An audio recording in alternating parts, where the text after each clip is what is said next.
Bigong nagkaroon ng kasunduan ng GMA Network at Tape Incorporated sa mediation hearing na isinagawa para sa kasong estafa laban sa Tape.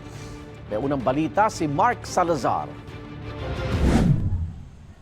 Ikalawa at huling mediation hearing na ito ng Quezon City Prosecutor's Office para pagkasunduin ang GMA Network Incorporated at Tape Incorporated kaugnay ng mga utang na hindi nabayaran ng Tape sa GMA.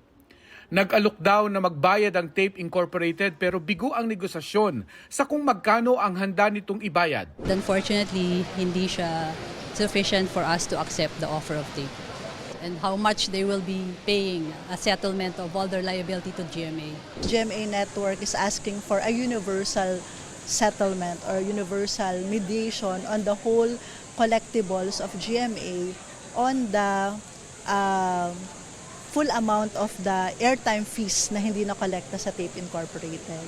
Kaya hindi naging acceptable yung offer to settle yung subject of the case, kaya nagkaroon ng problema sa mediation. Sa partikular na kasong ito ng estafa, 37.9 million pesos ang sinisingil ng GMA Network Incorporated sa mga may-ari ng Tape Incorporated para sa mga airtime fees na hindi niremit ng Tape sa GMA. Sa preliminary investigation daw tatalakayin kung ito ba'y tatayong kasong kriminal o civil case lamang. They misappropriated the property, the funds that were supposed to be turned over to GMA. The submission of the respondents is that it's a liability of the corporation, Tape Incorporated, and it's a civil liability of the corporation. So, yun.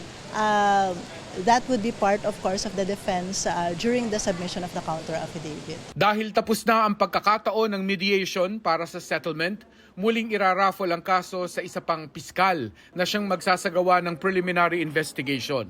Ang piskal na yon ang magdidesisyon kung iaakyat ang kaso sa korte o hindi.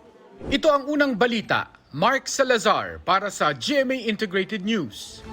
Igan, mauna ka sa mga balita, mag-subscribe na sa GMA Integrated News sa YouTube para sa iba't ibang ulat sa ating bansa.